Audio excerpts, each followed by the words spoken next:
ನಿಮ್ಮ ಪಾತ್ರ ಹೇಗಿದೆ ಸರ್? ನೀವು ದೆವ್ವನ ಬೈ ಎನಿ ಚಾನ್ಸ್? ನಾನು ದೆವ್ವ ಮಾಡ್ಬೇಕು ಅಂತ ಹೊರಟ್ರು, ನನ್ಗೆ ಏನ್ ಮಾಡಿದ್ರು ದೇವ್ರ ತರನೇ ಎಲ್ಲ ಆಂಗಲಲ್ಲೂ ದೇವ್ರ ತರನೇ ನಮ್ಮ ಸಿನಿಮಾ ಸ್ಟೋರಿ ಸ್ಟಾರ್ಟ್ ಆಗುತ್ತಲ್ಲ, ಅದು ಒಂದು ಬೇರೆ ಪೇಸ್ ಅಲ್ಲಿ ನಡೀತದೆ. ಅಲ್ಲಲ್ಲ, ನಾನು ಅದು ಹೇಳಕ್ ಮುಂಚೆ ಒಂದು ಮಾತು ಹೇಳ್ಬಿಡ್ತೀನಿ. ಇವನೇನಂದ, ಈ ಸಿನಿಮಾ ದೇವ್ರ ಸಿನಿಮಾ ಅಲ್ಲ, ದೇವ್ಗಳ ಸಿನಿಮಾ. ದೆವ್ಗಳ ಸಿನಿಮಾ ಅಲ್ಲ ಗುರು, ಕಾಮಿಡಿ ಸಿನಿಮಾ. ಸಿನಿಮಾ. ಸೊ ನಮ್ಮ ಸಿನಿಮಾ ಪೇಸ್ ಹಿಂಗ್ ತಗೋತಾ ಇರುತ್ತಲ್ಲ, ಅಲ್ಲಿ ಬಂದು ಒಂದು ಹಂತಕ್ಕೆ ಬಂದು ನಾವು ನಮ್ಮ ಸ್ಟೋರಿ ಜನರಿಗೆ ಪೀಠಿಗೆ ಹಾಕ್ಬೇಕಲ್ಲ, ವಾಟ್ ಇಸ್ ದ ಸ್ಟೋರಿ ಅಂತ.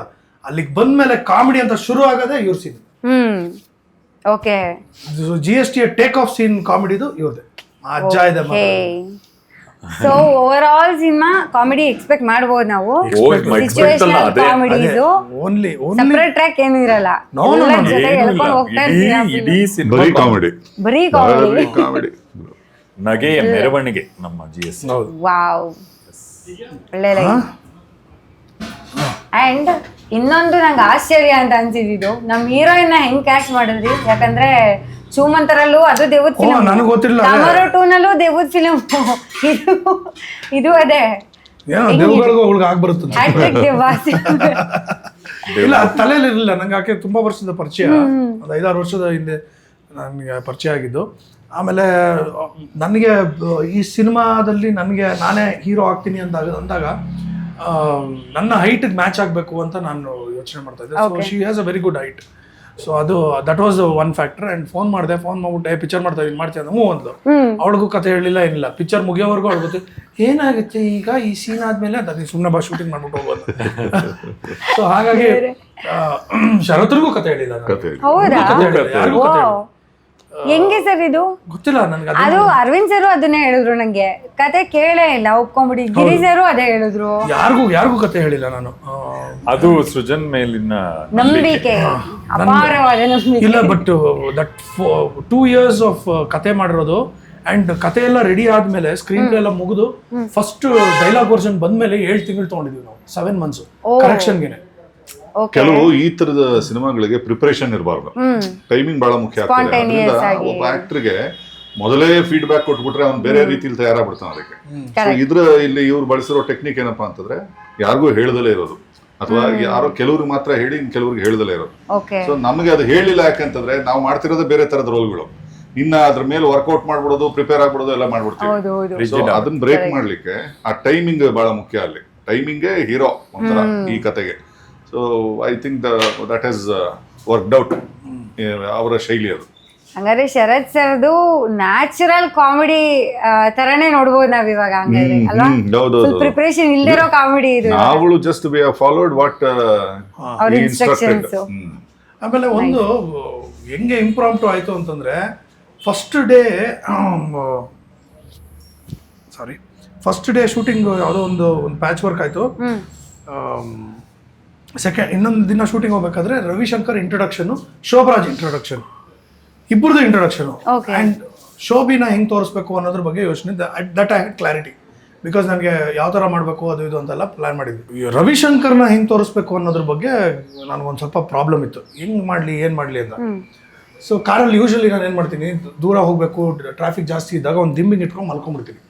ಬಿಕಾಸ್ ನನಗೆ ಇದು ನೋಡೋದಕ್ಕಾಗಲ್ಲ, ಟ್ರಾಫಿಕ್ ನೋಡೋಕ್ಕಲ್ಲ, ಇರಿಟೇಟ್ ಆಗುತ್ತೆ. ಆಮೇಲೆ ನಮ್ಮವ್ರ ಡಿಸಿಪ್ಲಿನ್ ಬೇರೆ ತುಂಬಾ ಇದೆಯಲ್ಲಪ್ಪ ಬೆಂಗಳೂರಲ್ಲಿ, ಅದಕ್ಕೋಸ್ಕರ ತುಂಬಾ ಇದೆ. ಅದನ್ನೆಲ್ಲ ನೋಡ್ಬಿಟ್ಟು ಯಾಕೆ ಸುಮ್ಮನೆ ಅವ್ರನ್ನ ಬೈಕೊಳ್ಳೋದು ನಾವು ಅಂದ್ಬಿಟ್ಟು ಅಲ್ಲಿ ಮಲಗಿರ್ಬೇಕಾದ್ರೆ ಹಿಂಗೆ ಕೂತ್ಕೊಂಡು ಏನು ಮಾಡಲಿ ಅವನಿಗೆ.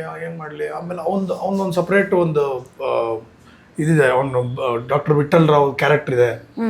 ಸೊ ಹಿಂಗೆ ಇರಬೇಕಾದ್ರೆ ಒಂದು ನೊಣ ಬರುತ್ತೆ ಇಲ್ಲಿಗೆ, ಮಲಗಿರ್ಬೇಕಾದ್ರೆ ನೊಣ ಹಿಂಗೆ ಬರ್ಬೇಕಾದ್ರೆ ನಾನು ಹಿಂಗಂದೆ. ಅಂದ ತಕ್ಷಣ ಅದೇನೋ ಅವ್ನು ಮಾಡ್ದಂಗೆ ಅನ್ನಿಸ್ಬಿಡ್ತು, ರಿಲೇಟ್ ಆಗೋಯ್ತು ನನಗೆ. ಸೊ ಅದಕ್ಕೆ ರವಿಗೆ ಹೇಳಿದೆ, ರವಿ ಒಂದು ಇದು ಮಾಡ್ತೀಯ ಅಂದ. ಏನು ಅಂದ ನೋಡು, ಹಿಂಗನ್ನು ಅಂದೆ. ಅದಕ್ಕೆ ಏನದು ಅಂದ, ಸುಮ್ಮನೆ ಹಿಂಗನ್ನು ಅಂತಂದೆ. ಏನಕ್ಕೆ ಅಂದ, ನೀನು ಮಾಡುಗುರು ಅಂತಂದೆ. ಸಿಕ್ಬಿಡ್ತು ಮ್ಯಾನರಿಸಮ್, ಥ್ರೂ ಔಟ್ ಕ್ಯಾರಿ ಮಾಡ್ದ. Second day Ravi meeting Sharath. ಅದು ಹೆಂಗೆ ಅಂದ್ರೆ, see how universe gives you the signs. ಏನ್ ಮಾಡೋದು ಇವನ್ ಇಟ್ಕೊಂಡು ಅಂತ ಅಂದಾಗ, ಸರಿ ಡೈಲಾಗ್ ಕಾನ್ವರ್ಸೇಷನ್ ಬರ್ತಾ ಇದೆ, ಆಗ್ತಾ ಇದೆ ಲಾಸ್ಟ್ ಅಲ್ಲಿ ಇವ್ನು ಇರಿಟೇಟ್ ಆಗಿ ಅವನ್ನ ಹಿಡ್ಕೋಬೇಕು, ಶರ್ತ ಹಿಡ್ಕೋಬೇಕು. AC ಹಿಂಗ್ ಆನ್ ಮಾಡಿದಾಗ ಒಂದು ಧೂಳು ಬಂತು, ಆಯ್ತಾ, ಸುಮ್ನೆ ಏನೋ ಒಂದು ಕಡ್ಡಿ ಏನೋ ಬಿತ್ತು, ಟಕ್ಕಂತ ಹೇಳಿದೆ, ಹಿಂಗ್ ಹಿಡ್ಕೊಂಡು ಅಂತ ಫುಲ್ ಬ್ಲೋರ್ ಹೊಡಿತು. ಎಲ್ರು ಟೂತ್ ಪೇಸ್ಟ್ ಅಲ್ಲಿ ಉಪ್ಪಿರುತ್ತೆ, ನಿಮ್ ಟೂತ್ ಪೇಸ್ಟ್ ಅಲ್ಲಿ ಸರ್ ಫ್ಯಾನೇ ಇದೆ ಅಂತ ಕಾರಲ್ಲಿ ನನಗೆ ಓ ಮೈ ಗಾಡ್, ನೈಸ್. ಯಪ್ಪ ಎಲ್ಲೆಲ್ಲಿ ಹುಡುಕ್ತೀರಾ ಸರ್ ನೀವು? ಸಿಕ್ತಲ್ಲ ನೋಡಿ ನನ್ ಪುಣ್ಯ, ಇಲ್ಲಾಂದ್ರೆ ಫ್ಲಾಟ್ ಆಗಿರೋದು ಅದು, ಕೊಳಯಲ್ಲಿ ನೀರ್ ಬಿಟ್ಟ ಅಂತ ಒಂದು ವೇರಿಯೇಷನ್ಗಳು ಹೆಂಗಿದೆ ಗೊತ್ತಾ? ಆಕ್ಚುಲಿ ನನ್ನ ಸಿನಿಮಾ ನಾನು ನೋಡಿದ್ರೆ ಶರತನ್ ನೋಡಿದಾನೆ, ನೀವು ನೋಡಿಲ್ಲ. ನಿನ್ ಸಿನಿಮಾ ಲಾಸ್ಟ್ 20 minutes ಅಂತ ಬಿಡುಗರು ತಿಂದಾಕ್ಬಿಡುತ್ತೆ ಅಂತ, ಅದು 20 minutes ಅಲ್ಲ 40 minutes ಅಂತ. ನಾನು ಓಕೆ 40 minutes 20 minutes ತರ ಹೋಗುತ್ತೆ, ಅಷ್ಟು 40 ಚೆನ್ನಾಗಿ. ನಿಮಿಷ ಇದೆ ಅದು. ಓಕೆ ಅಷ್ಟು ಚೆನ್ನಾಗಿ ಜನ ಹೇಳಿ, ನಾನು ನೋಡಿರೋರು ಹೇಳಿರೋದು ಲಾಸ್ಟ್ 20 minutes ಅಂತೂ best Guru, best 20 minutes. 40 minutes because every 5-6 minutes there is one character entering. Wow. ಈಗ ನೀವು ಹೇಳಿದ್ರಿ ಆಲ್ರೆಡಿ 4 years ಇಂದ ಇದ್ರ ಮೇಲೆ ವರ್ಕ್ ಮಾಡ್ತಾ ಇದ್ದೆ, 2 years ಸ್ಕ್ರಿಪ್ಟಿಗೆ ಆಯ್ತು ಅಂತ. ಫಸ್ಟ್ ನಿಮ್ಗೆ ಥಾಟ್ ಬಂದಿದೆ ಅವಾಗ, ಓಕೆ ಇಷ್ಟೆಲ್ಲ ದೆವ್ವಗಳನ್ನ ಹಿಡ್ಕೊಂಡು ಒಂದು ಸ್ಟೋರಿ ಮಾಡ್ಬೋದು ಅಂತ? ಇಲ್ಲಿ ಬರ್ದಿದೆಯಲ್ಲ ಡ್ರೀಮ್ ಬೈ ಸುಜನ್ ಲೋಕೇಶ್ ಅಂತ, ಹಾ, ಕನ್ಸಲ್ಲ dream ಬಂದಿದ್ದು. ಬಂತಾ? ಅದಕ್ಕೆ ಅದು ಇದು ಅನ್ನೋದು ಫಿಲ್ಮ್ ಬೈ ಸುಜನ್ ಲೋಕೇಶ್ ಅಂತ ಹಾಕಿದ್ರು. ಓಕೆ, ಡ್ರೀಮ್ ಅಲ್ಲಿ ಬಂದಿದ್ದು ಡ್ರೀಮ್ ಬೈ ಸುಜನ್ ಲೋಕೇಶ್ ಅಂತಾನೆ ಹಾಕು ಅಂತ. ಅದು ಕ್ರೆಡಿಟ್ಸ್ ಕೊಟ್ಬಿಟ್ಟಿದ್ದಾರೆ, ಡ್ರೀಮ್ಗೆ ಕ್ರೆಡಿಟ್ಸ್. ಓಕೆ, ಯಾಕೆ ಲಕ್ಕಿಗೆ ಸಾಯ್ಬೇಕು ಅಂತ ಅಷ್ಟೊಂದು ಆಸೆ ಇರುತ್ತೆ? ಗೋಸಿ ಇನ್ ಥಿಯೇಟರ್. ಇನ್ಮೇಲೆ ಎಲ್ಲ ಪ್ರಶ್ನೆಗೂ ಹಂಗೆ ಹೇಳ್ಬಿಡಿ, ಎಲ್ಲ ಕಾಪಿ ಅದೇ ಏನ್ ಗೊತ್ತಾ, ನನ್ಗೆ ಆ ಥಾಟ್ ಬಂದಿದ್ದೆ ಹಂಗೆ. ನೀವು ಪ್ರಶ್ನೆ ಕೇಳಿ, ಸಿನಿಮಾ ಬಗ್ಗೆ ಪ್ರಶ್ನೆ ಕೇಳಿ, ಎಲ್ಲದಕ್ಕೂ ನಾನು ಗೋಸಿ ಇನ್ ಥಿಯೇಟರ್ ಅಂತ ಹೇಳಿ. ಈಗ ಕತೆ ಮಾಡಿ 4 ವರ್ಷ ಜರ್ನಿ ಮಾಡಿ ಇಂತಿಂತ ಘಟಾನುಘಟಿಗಳನ್ನ ಹಾಕೊಂಡು ಪಿಕ್ಚರ್ ಮಾಡ್ಬಿಟ್ಟು ಲಕ್ಕಿ ಏನ್ ಮಾಡ್ತಾನೆ, ಎಲ್ಲ ಆಡಿದ್ರು ಪಿಕ್ಚರ್ ಯಾರು ನೋಡ್ತಾರೆ ಅಲ್ವಾ? ಕರೆಕ್ಟ್, ನಾವು ಯೋಚನೆ ಮಾಡ್ಬೇಕು ಅದ್ರ ಬಗ್ಗೆ. ಓಕೆ, ಇವಾಗ ನಿಮಗೆ ಕ್ವೆಶನ್ ಕೇಳ್ಬಿಡ್ತೀನಿ. ನಿಮಗೆ ಗೊತ್ತಿರೋ ಅಷ್ಟು ಈ ಕಥೆನಲ್ಲಿ, ಏನು ಕತೆ ಹೇಳ್ಕೊಟ್ಟಿಲ್ಲ ಅವ್ರು ನಿಮಗೆ, ಬಟ್ ಅನ್ಸಿದ್ದು ಸುಮ್ಮನೆ ಹಂಗೆ ಜನರಲ್ ಆಗಿ, ದೆವ್ವಗಳಿಗೆ ಯಾಕೆ ದುಡ್ಡು ರಿಕ್ವೈರ್ಮೆಂಟ್ ಇರುತ್ತೆ? ಗೋಸಿ ಇನ್ ಥಿಯೇಟರ್ ಅದೇ ಕತೆ ಅಲ್ಲ, ದೆವ್ವಗಳಿಗೆ ದುಡ್ಡು ರಿಕ್ವೈರ್ಮೆಂಟ್ ಇದೆಯಾ ಈ ಸಿನಿಮಾಲಿ? ನಂಗೆ ಅವ್ರಿಗೆ ಗೊತ್ತಿಲ್ಲ. ಇವ್ರು ಇನ್ನೂ ನೆಕ್ಸ್ಟ್ ಲೆವೆಲ್. ಒಳ್ಳೇದಾಯ್ತು ನಾನು ಕತೆ ಹೇಳ್ದಿರೋದು. ಹಬ್ಬ. ಓಕೆ, ಇವಾಗ ಯಾರಾದ್ರೂ ಆನ್ಸರ್ ಮಾಡಿ ಇದ್ರಲ್ಲಿ. ಓಕೆ, ನೊಂದಿರುವ ದೆವ್ವಗಳು, ಜೀವಗಳು ಅಂತ ಹೇಳಕ್ಕಾಗಲ್ಲ, ನೊಂದಿರುವ ಜೀವಗಳು ಅಂತ. ನೊಂದಿರುವ ದೆವ್ವಗಳು ಎಷ್ಟು ಜನ ಇದ್ದಾರೆ, ಯಾರ್ಯಾರು ಇದ್ದಾರೆ? 6 ಜನ. 6 ಜನ. ಓಕೆ, ಅಮ್ಮ, ಅರವಿಂದ್ ರಾವ್, ಗೊಬ್ಬರಗಾಲ, ತಬ್ಲಾ ನಾಣಿ, ನಿವೇದಿತಾ, ನನ್ನ ಮಗ ಸುಕೃತ. ಅಷ್ಟೇ 6 ಜನ. 6 ಜನನು 6 ಲೋಕ ತೋರಿಸ್ತಾರೆ ನಿಮಗೆ, ನಮಗೆ. ಓಕೆ, ಸೃಜನ್ ಸರ್ಗೆ ಮಾತ್ರ ಸ್ವೀಟ್ ದೆವ್ವಗಳು, ನಮಗೂ ಸ್ವೀಟ್. ಓಕೆ, ಇನ್ನೊಂದು ಕ್ವೆಶನು, ಅಂದರೆ ನೀವು ಎಷ್ಟೋ ರಿಯಾಲಿಟಿ ಶೋಸ್ನ ಮತ್ತು ಶೋಸ್ TV ಶೋಸ್ನ ಡೈರೆಕ್ಷನ್ ಮಾಡಿದ್ದೀರಾ, ತುಂಬ ಚೆನ್ನಾಗಿ ವರ್ಷಾಂಗಟ್ಟಲೆ ನಡ್ಸ್ಕೊಂಡು ಬಂದಿದ್ದೀರಾ. ಆದರೂ ಡೈರೆಕ್ಷನ್ ಮಾಡೋದಕ್ಕೆ, ಫುಲ್ ಟೈಮ್ ಡೈರೆಕ್ಟರ್ ಆಗೋದಕ್ಕೆ ಯಾಕೆ ಇಷ್ಟು ವರ್ಷ ತೊಗೊಂಡಿದ್ದು? ಬಿಕಾಸ್ ನಿಮ್ಮ ಫ್ಯಾಮಿಲಿಯಲ್ಲಿ ಆಲ್ರೆಡಿ ಆ ಹಿಸ್ಟ್ರಿ ಇತ್ತು ಡೈರೆಕ್ಷನ್. ಇಲ್ಲ, ನಾನು ಬೇರೆ ಸಿನಿಮಾಗಳಲ್ಲಿ ಡೈರೆಕ್ಷನ್ ಟೀಮ್ ಜೊತೆ ಇನ್ವಾಲ್ವ್ ಆಗ್ತಾ ಇದ್ದೆ. ಓಕೆ, ಸೊ ಕತೆ ಇರ್ಬೋದು, ಸ್ಕ್ರೀನ್ ಪ್ಲೇ ಇರ್ಬೋದು, ಕ್ಲೈಮ್ಯಾಕ್ಸ್ ಇರ್ಬೋದು, ಡೈಲಾಗ್ ವರ್ಷನ್ ಇರ್ಬೋದು, ಎಲ್ಲದರಲ್ಲೂ ನನ್ಗೆ ಅನ್ಸಿದ್ದನ್ನ ನಾನು ಸಜೆಸ್ಟ್ ಮಾಡ್ತಾ ಇದ್ದೆ, ಮಾಡಿದ್ದೀನಿ ಕೂಡ. ಬಟ್ ಇದು ಅಫಿಷಿಯಲಿ ಫಸ್ಟ್ ಟೈಮ್ ಡೈರೆಕ್ಷನ್ ಅಂತ ಮಾಡೋದಕ್ಕೆ ಕಾರಣ ಏನು ಅಂತಂದ್ರೆ, ಇದು ಕತೆ ನಂದಾಗಿರೋದು. ಇವಾಗ ನಾನು ಶರತ್ ನೀನು ಡೈರೆಕ್ಟ್ ಮಾಡೋ, ಇದು ನನ್ನ ಕತೆ ಅಂದಾಗ he will have his thoughts. Correct. he will have his way of making which might not suit me. ಕತೆ ನಂದೇ ಆಗಿರೋದ್ರಿಂದ ಇಲ್ಲ ಕತೆ ಕೊಟ್ಬಿಟ್ಟು ಸುಮ್ಮನೆ ಆಗ್ಬಿಡ್ಬೇಕು ನಾನು. ಸೊ ನನಗಿದು, ನಾನು ಅದನ್ನ ಜೀರ್ಣಿಸ್ಕೊಂಡು ನಾನು ಅದನ್ನ ಯಾವ ತರ ಪ್ರೊಜೆಕ್ಟ್ ಮಾಡ್ತೀನಿ ಅನ್ನೋದಕ್ಕೆ ನನ್ನ ಥಾಟ್ಸೇ ಬೇರೆ ಇತ್ತು. And I wanted to convince myself before convincing others. So ಅದಕ್ಕೋಸ್ಕರ I thought like, okay, this is the right time for me to get into direction team. ಸೇರಿಸ್ಕೊಂಡು ಅವ್ರ ಹತ್ರ ಮಾತಾಡಿ ಎಲ್ಲ ಮಾಡಿ ಸೇರ್ಕೊಂಡಿದ್ದೆ GST.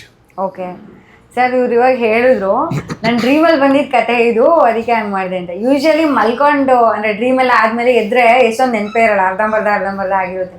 ಸೊ ನಿಮ್ಗೆ ಯಾವ್ದಾದ್ರು ಈ ಥರ ಒಂದು ಅಟ್ರಾಕ್ಟಿವ್ ಸ್ಟೋರಿ ಅಥವಾ ಏನೋ ಒಂದು ಈ ಥರ ಥಾಟ್ನ ಮತ್ತೆ ಬರೋವಂಥದ್ದು ಯಾವ್ದಾದ್ರು ಡ್ರೀಮ್ ಬಂದಿತ್ತಾ? ಇಲ್ಲ, ಇದು ಸ್ಪೆಷಲ್ ಪವರ್ ಸೃಜನಂಗೆ ಇರೋದು. ನನಗೂ ಏನ್ ಬರುತ್ತೆ ಏನಪ್ಪ ಅಂತ ಯೋಚನೆ ಮಾಡೋಷ್ಟೊಳಗೆ ಎಚ್ಚರ ಆಗಿರುತ್ತೆ, ಮರ್ತೋಗಿರುತ್ತೆ. ಓಕೆ, ಸೊ ಆತರ ಬಹಳಷ್ಟು ಹೊತ್ತು ಉಳಿದಿರೋದು ಕಡಿಮೆ. ಅದಕ್ಕೇನು ಗೊತ್ತಾ ಮಾಡ್ತೀನಿ ನಾನು ಇವತ್ತಿಗೂ ಒಂದು ಫೋನ್ ಇಟ್ಟಿರ್ತೀನಿ, ಇಲ್ಲ ಸ್ಕ್ರಿಬ್ಲಿಂಗ್ ಪ್ಯಾಡ್ ಇಟ್ಟಿರ್ತೀನಿ. ನಂಗೆ ಮಧ್ಯರಾತ್ರಿ 2 ಗಂಟೆಗೆಲ್ಲ ಯಾವ್ದಾದ್ರು ಒಂದು ಥಾಟ್ ಬರುತ್ತೆ, ಪಟ್ ಅಂತ ಬರ್ದಿಟ್ಕೊಂಡ್ಬಿಡ್ತೀನಿ, ಇಲ್ಲ ವಾಯ್ಸ್ ನೋಟ್ ಹಾಕ್ಬಿಡ್ತೀನಿ. That happens to me. ಎಷ್ಟು ಥಾಟ್ಗಳು ನನ್ನ ಹತ್ರ ಇವಾಗ ರೆಡಿ ಆಗಿ ನಾನು ಕೆಲಸ ಶುರು ಮಾಡೋದಕ್ಕೆ ಸ್ಟಾರ್ಟ್ ಮಾಡೋದಕ್ಕೆ 4 ಸ್ಕ್ರಿಪ್ಟ್ ಅಲ್ಲಿ ಇದೆ. ಓ GST ನಮ್ದೆಲ್ಲ ಬೇರೆ ತರ, ನಮ್ಗೆ ಅದು ಕನ್ಸು ಅಂತ ರಿಯಲೈಸ್ ಆಗೋಷ್ಟೊಳಗೆ ಎಲ್ಲ ಮರ್ತೋಗ್ಬಿಡ್ತು. ಇನ್ನು ಎಲ್ಲಿಂದ ಪೆನ್ನು ಪೇಪರ್ ತಗೊಂಡು ಸ್ಟಾರ್ಟ್. ನಿಮ್ಗೆ ಅದರ ಸ್ಪೆಷಲ್ ಕನ್ಸ್ ಇದೆಯಾ ಇದುವರೆಗೂ? ಇಲ್ಲ, ಅವರು ರಾತ್ರಿ ಎಲ್ಲ ಬರೀತಾರೆ, ಅವ್ರು ಮಲಗದೇ ಇಲ್ಲ. ನನಗೂ ಸಾಕಷ್ಟು ಆ ಥರದ್ದು ನನ್ನ ಇದ್ರಲ್ಲೂ ನೋಟ್ಸ್ ಅಲ್ಲೂ ಆ ಥರದ್ದು ಬೇಕಾಗುತ್ತೆ. ಅದಷ್ಟೇ ಅಲ್ಲ, ಕನಸಷ್ಟೇ ಅಲ್ಲ, ಯಾವುದೋ ಸಿನಿಮಾ ನೋಡ್ತಿದ್ದಾಗ ಎಲ್ಲೋ ಒಂದಂದ್ರೆ ತೀರಾ ನೆಗ್ಲಿಜಿಬಲ್ ಆದ ಒಂದು ಯಾವುದೋ ಒಂದು ನಾಟ್ ಅಥವಾ ಒಂದು ಮಾತು ಇನ್ನೊಂದು ಕತೆಗೆ ಹುಟ್ಟಾಗಿರತ್ತದ. ಸೊ ಅದನ್ನ ಬರ್ಕೊಂಡು ಇಟ್ಕೋತೀನಿ, ಅಂತದೆಲ್ಲ ಮಾಡಿ. ಓಕೆ.